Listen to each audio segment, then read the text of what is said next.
Good morning, guys. This is Professor Rajeshwari Sharma, and we are discussing the subject business economics. So, under the subject, we were discussing our last chapter of first unit, that is micro and the macroeconomics.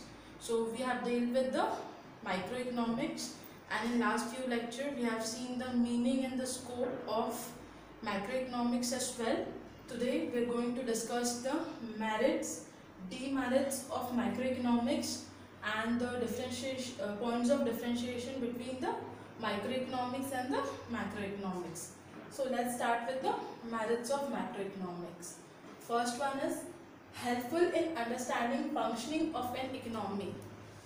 When I say the word functioning of an economy, so functioning of an economy depends upon many factors, many economic variables like the national income, level of employment, national output, etc.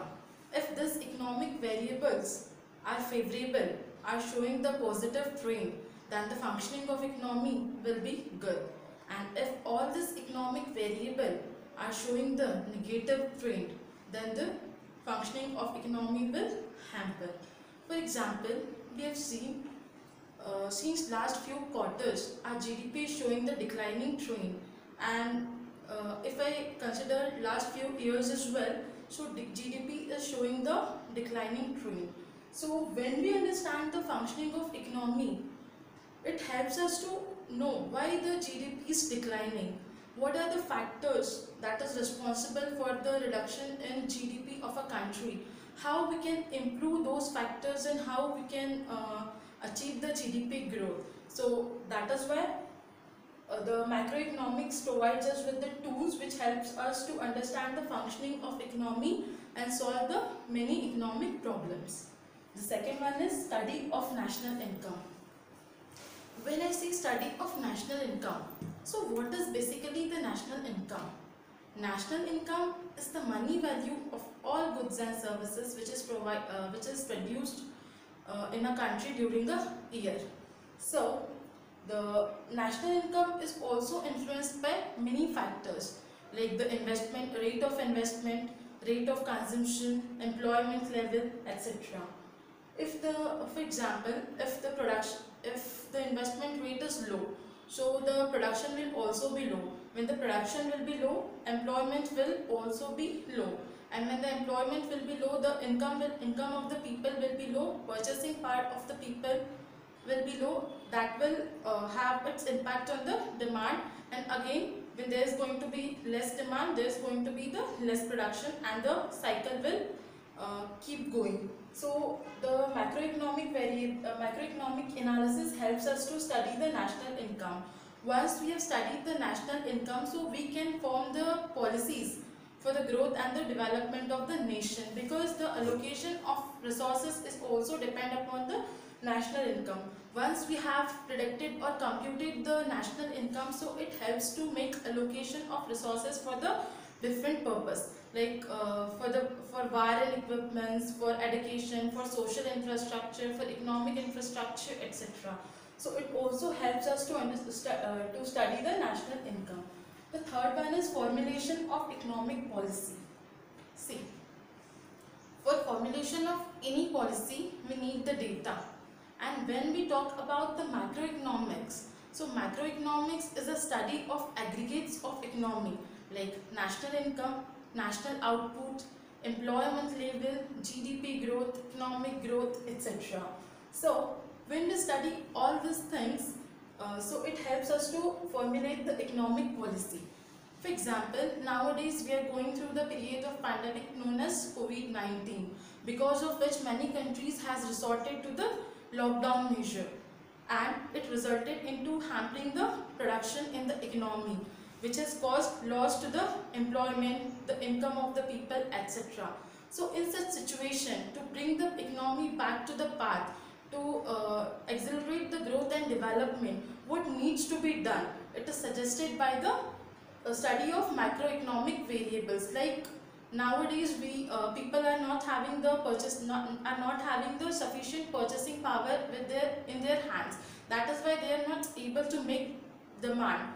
due to which the economy is suffering.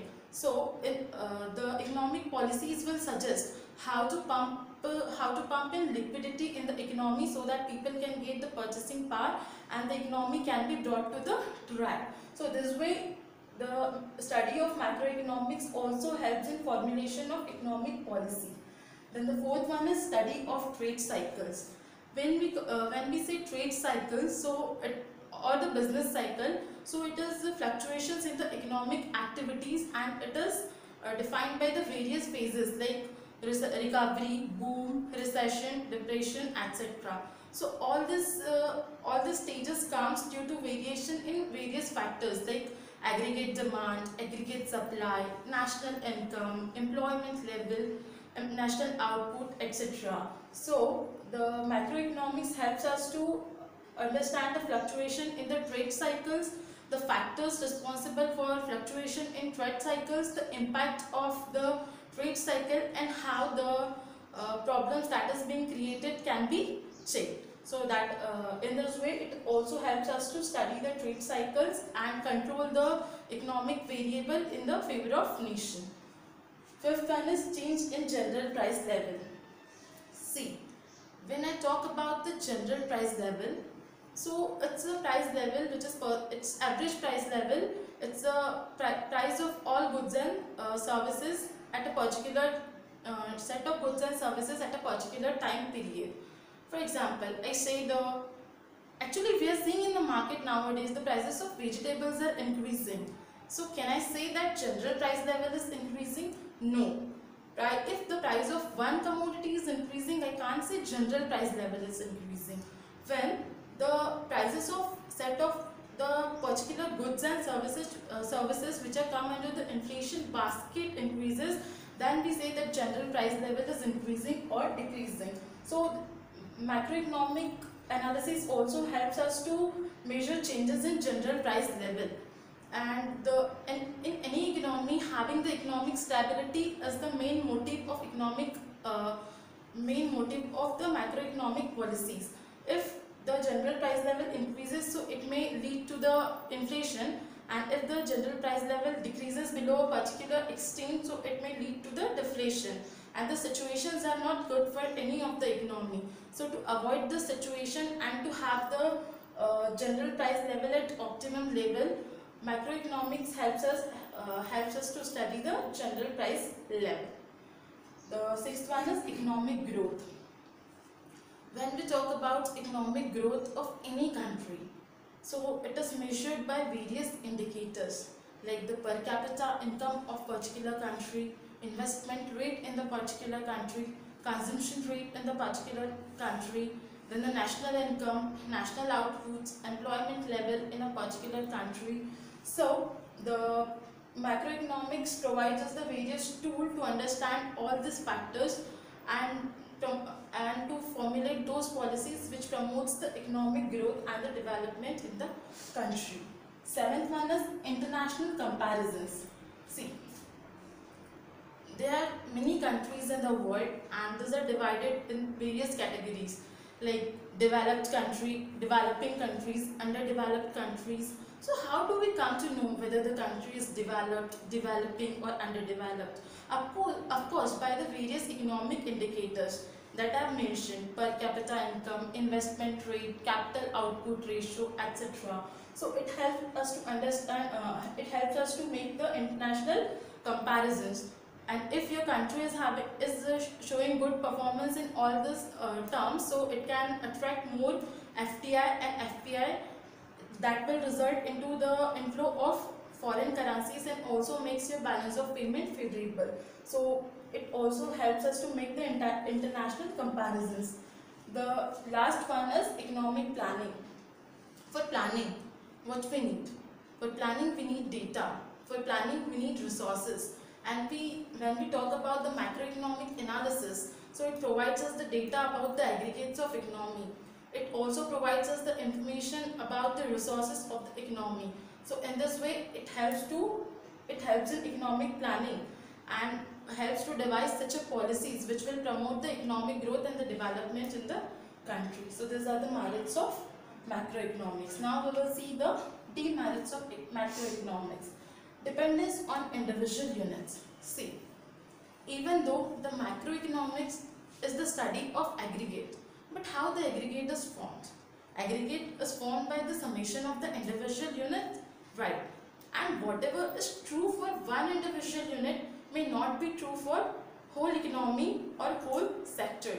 Therefore, most of the times that the conclusion that is derived under the macroeconomics may be false. For example, if I talk about the telecom sector, so there are mainly basically three companies in India. One is Jio, another is Airtel, then Vodafone Idea, and the BSNL. So whatever things are favorable for Jio, whatever the results that are true for Jio, can I apply the same strategy and same results to the Airtel, Voda Idea, or BSNL? No, of course not. So macroeconomics is dependent on the study of individual units for formulating in order to formulate the policies for the whole economy. Therefore, sometimes it leads to the wrong conclusion as well. The second one is heterogeneous units. When we say that macroeconomics considers the aggregates only, so it is the summation of various individual units, and these units are heterogeneous in nature. So whatever the policy is decided for one unit may not be suitable for another unit, which is one of the limitation of macroeconomic study. Third one is composition of structure of aggregate is more important than aggregate itself.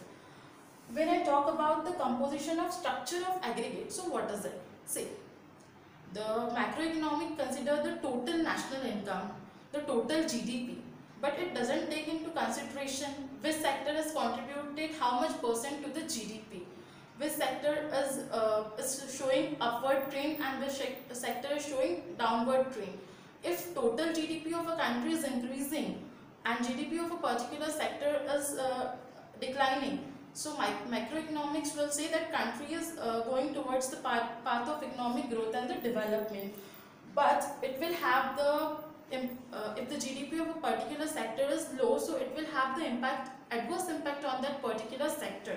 Therefore, the composition of structure of aggregate is more important than aggregate itself, which is not considered under the macroeconomic analysis, which is again one of the limitation of macroeconomic analysis. Fourth, different effects of aggregates. See, aggregates are having different effect on the different sectors, which are not considered under the macroeconomic analysis. Fifth one is ignores the contribution of individual units. It considers the aggregate and ignores the contribution of individual unit. Let us understand with the help of an example. If the employment opportunities are being reduced in a particular sector, so won't it have its impact on the other sectors of economy? For example, if the employment opportunities are declining in telecom sector, so won't it have the impact on employment? Won't it have the impact on the national income? Won't it have the impact on national output? It will have the impact on all these things. But macroeconomics ignores the contribution of individual units in the aggregates, which is one of the limitation of macroeconomics. Now we will see the comparisons of the point of differentiation between the microeconomics and the macroeconomics. First one is study point of origin or the study approach of study. So microeconomics, it is as when we have seen the definition, so we have seen that microeconomics is the study of individual economic agent, like individual household, individual producer, individual firm, individual sectors, individual industries, etc. And when we talk about the macroeconomics, so it is known as study of aggregates. When we have seen the definition of macroeconomics, so we have seen that macroeconomics considers the economy as a whole for its study. Macroeconomics is an aggregative economics which deals with the nationwide problem, like the problem of national income, national output, employment, inflation, deflation, etc. The second one is the approach. So when we talk of microeconomics, so it's also known as price theory, because its subject matter or scope covers the factor pricing, product pricing, allocation of resources, etc. And when we talk about the macroeconomics, so it is known as theory of income and employment, because it determines the various factors which recognizes the level of national income, employment, etc. And at the same time, it also makes the study of various factors which causes fluctuation to the income level of national income and level of employment in the economy. Therefore, it's known as theory of income and employment. Third one is microeconomics uses partial equilibrium for its studies. When I say partial equilibrium, so microeconomics, under the microeconomic theories, an assumption is made that other things will remain constant and only some factors will vary in a particular time limit. So therefore it uses partial equilibrium, as I have given you the example of law of demand, where the relationship is established between the demand and price by keeping the other factors constant. Therefore, so it means it doesn't take into consideration all the factors that is persisting in economy. That is why it is partial equilibrium. Macroeconomics uses the general equilibrium. So macroeconomics believes that everything is depend on everything else.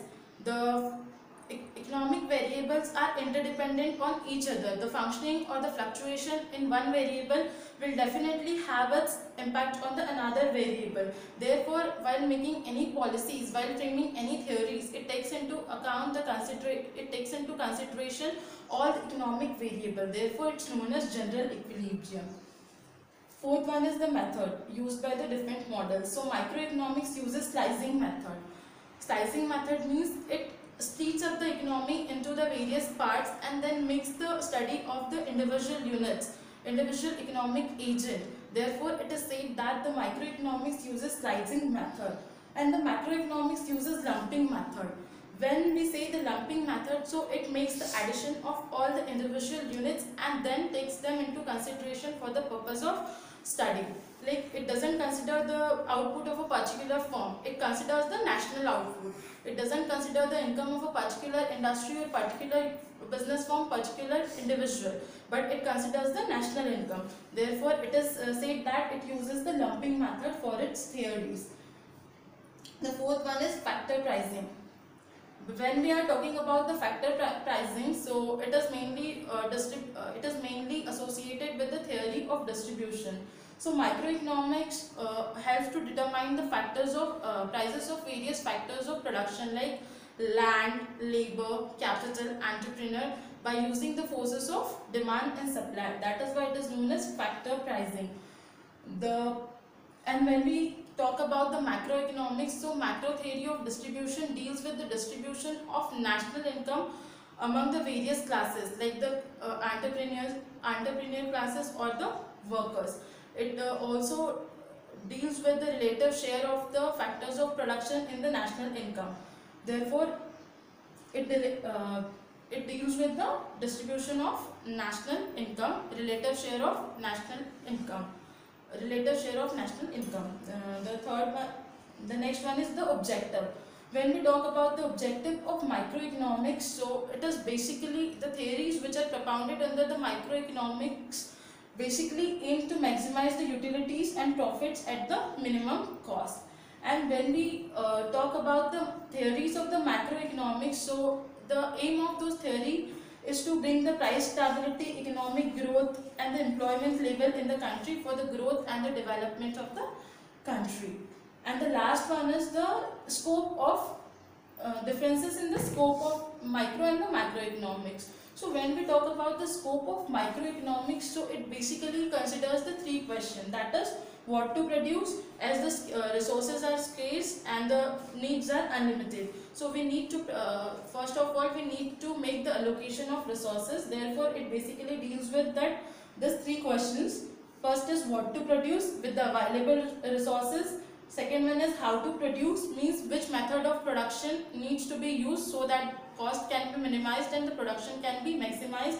And third one is for whom to produce, means who are going to be your target market for whom you need to make the production of the goods and the services. And when we talk about the basic question that is dealt by the macroeconomics, so it considers the question that is associated with full employment of resources, means the resources are being fully utilized, optimally utilized in the economy or not, increasing the productive capacity, and various questions related with the economic growth, balance of payments, etc.